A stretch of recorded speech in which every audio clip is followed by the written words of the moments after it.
Bwana Yesu asifiwe sana, mwana wa Mungu, na kila sababu ya kumshukuru Mungu tena kwa ajili ya neema yake na kibali hiki ambacho ametupa tena kujifunza maneno katika siku hii ya leo.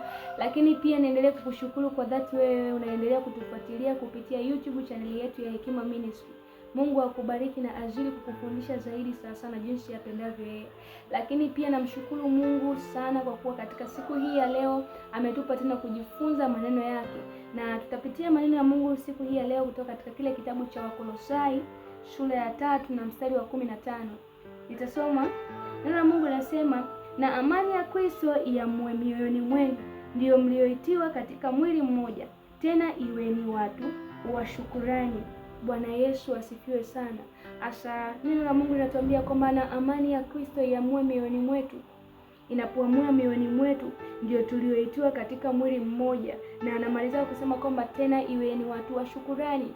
Sasa changamoto inakuja ni sehemu moja ambapo si Wakristo wengi wanajua umuhimu wa amani ya Kristo kuweza kuamua mioyoni mwao. Si Wakristo wengi wanajua ni thamani gani iliyopo katika amani ya Kristo kufanya kazi ndani yetu kabla ya sisi kuweza kuamua jambo lolote ambalo tunataka kulifanya. Na ndio maana tuambia kwamba amani ya Kristo iamue mioyoni mwenu. Asa kama mwana wa Mungu hautakiwi kufanya maamuzi yoyote au hautakiwi kuchukua hatua yoyote ile ambayo unataka kuiendea ikiwa kabla ya amani ya Kristo haijaamua ndani ya moyo wako. Bwana Yesu asifiwe sana. Kwa moyo wako hautakiwi, moyoni mwako hautakiwi kufanya maamuzi yote yale mpaka amani ya Kristo iamue kwanza moyoni mwako.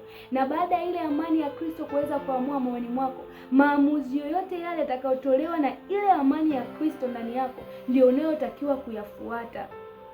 Bwana Yesu asifiwe sana. Asa lazima ujue kwanza ni kwa namna gani ambavyo au ni kwa njia gani ambayo Mungu anaweza kanisaidia au Mungu anaweza ameifanya ili niweze kuitambua amani ya Kristo ndani ya moyo wangu. Kwa sababu ukisoma katika kitabu cha Yohana sura ya 14 na mstari wa 27, neno la Mungu linasema na anasema kwamba amani na waachieni, amani yangu nawapa, niwapavyo mimi sivyo kama ulimwengu utoavyo. Msifadhaike mioyoni mwenu wala msiwe na shaka. Anasema kwamba amani yangu na waachieni, amani yangu nawapa, niwapavyo mimi sivyo kama ulimwengu utoavyo. Anaposema sivyo kama ulimwengu utoavyo, hii ikiwa na maana kwamba kumbe na ulimwengu una amani yake. Kumbe na ulimwengu una namna ambavyo huwa unatoa amani yake, lakini pia na Kristo huwa anatoa amani yake.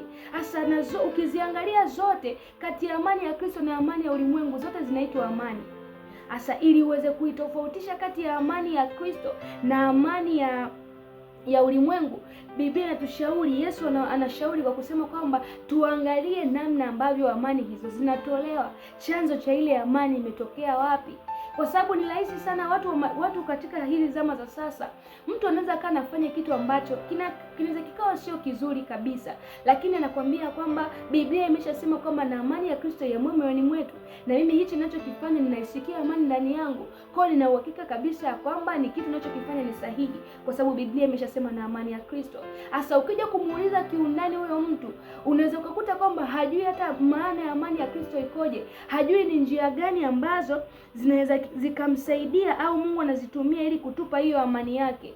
Bwana Yesu asifiwe sana. Kwa usione tu kwamba umefanya jambo ukajisikia una amani ukasema moja kwa moja kwamba hii ni amani ya Kristo, imeniamuru kufanya hiki kitu. Lakini lazima kwanza uchunguze na kujua kwamba ni kwa namna gani ambavyo Mungu huwa anaachilia amani yake. Ndio maana nasema kwamba kwa maana amani yangu mimi niwapayo sio kama ulimwengu utoavyo, kwa sababu na ulimwengu huwa unatoa amani. Bwana Yesu asifiwe sana. Sasa katika tuangalie kwa ufupi tuzijue njia ambazo Yesu anazitumia kutupa amani yake. Bwana Yesu asifiwe sana. Miongoni mwa njia ambazo Yesu anazitumia ili kutupa amani yake ni kwa kumpokea Yesu mioyoni mwetu kama mfalme wa amani. Bwana Yesu asifiwe sana. Katika njia ambazo Yesu anazitumia ili kutupatia sisi amani yake ni kwa kumpokea yeye kuwa ndani yetu kuwa kama mfalme wa amani. Bwana Yesu asifiwe sana. Ukisoma hiyo inaenda sawa na kitabu cha Isaya 9 na mstari wa 6. Kwa sababu Yesu anapokuwa mfalme wa amani ndani ya moyo wako, ina maana kwamba hakuna amani yoyote itakayokuwa juu ya Kristo. Kwa hiyo Yesu atakapoiachilia amani yake ndani yako, itakuwa ni rahisi kuitambua. Kwa sababu gani? Yeye ndiye mfalme wa amani. Anaposimama kama mfalme, anazipinga zile amani zote ndogo ndogo ambazo zinaweza zikajiinua, lakini amani yake ndio itakayoongoza na kutawala juu ya amani zote. Kwa kama kuna jambo unalotaka kulifanya, lazima kwanza amani ya Kristo itaamua ndani yako, na ikishaamua ndani yako utajua tu. Kwa sababu gani? Yesu ndiye mfalme wa amani. Umempokea Yesu na kumpa nafasi ndani ya moyo wako. Kwa hiyo hakuna kitu kitakachoruhusiwa, au hakuna amani yote itakayoruhusiwa kupita kwako au kupenya kwako, na ili uweze kuchukua maamuzi kabla ya amani ya Kristo. Amani ya Kristo itakuwa ndani yako kukulinda juu ya zile amani zote ambazo zinaweza zikajiinua na kukuweka mbali na Mungu. Bwana Yesu asifiwe sana. Lakini njia ya pili ni kwa kutupa neno lake mioyoni mwetu linalotupa imani. Bwana Yesu asifiwe sana. Kwa Yesu analiachilia neno lake ndani yetu, ambalo kupitia lile neno lake analiachilia ndani ya mioyo yetu linatupatia amani. Ukisoma maneno ya Mungu katika kitabu cha Warumi 10:17 anasema kwamba basi imani chanzo chake ni kusikia, na kusikia huja kwa neno la Kristo. Bwana Yesu asifiwe sana. Kwa sababu ule uhakika wa kile ambacho umekisikia ndicho kinachotengeneza imani ndani yako. Na umekisikia kutoka wapi? Umekisikia msingi wake mkubwa ukiwa ni katika neno la Mungu. Bwana Yesu asifiwe sana. Kwa hiyo usije kutegemea kwamba utapata amani ya Kristo kama wewe sio msomaji wa neno la Mungu na kutafakari katika Roho Mtakatifu. Lazima ujifunze kuyatafakari maneno ya Mungu katika Roho Mtakatifu, ili kuweza kubatilisha hata shetani anapotaka kuachilia wazo lake lisiweze kupenya. Kwa sababu gani? Neno la Kristo litakuwa lipo kwa wingi ndani yako. Lakini pia amani ya Kristo itakuongoza na itaachilia amani ndani yako ya kuendelea kumsubiri Mungu zaidi. Kwa sababu unapopata uhakika unaupata wapi? Uhakika unaupata kutokea kwenye kuamini kitu ambacho Mungu amefanyaje? Amekuambia. Bwana Yesu asifiwe sana. Na ndio maana changamoto kubwa imekuja pale ambapo watu wengi sasa wamekuwa wakifanya vitu vingi wakiamini ya kwamba kile wanachokifanya ni kitu sahihi, na wanakuwa na amani wanapokuwa wanafanya, wakiamini ya kwamba hichi ndicho kitu ambacho Mungu amenipa kukifanya, au ni sauti ya Mungu ilisema na mimi. Kumbuka nikwambie kitu kimoja, mwana wa Mungu, hakuna kitu ambacho unaweza ukafanya kikiwa ni sahihi nje na neno la Mungu.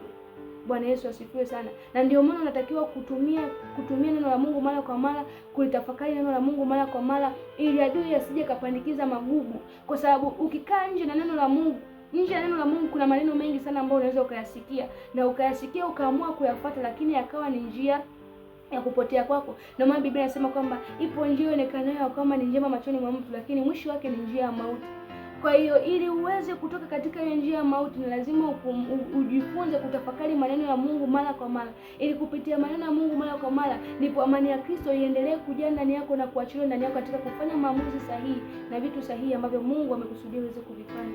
Basi nikutakie neema ya Yesu Kristo na uwezesho wa nguvu za Mungu ukapate kukaa juu yako. Mungu akulinda na kukufunika katika majira haya. Amen.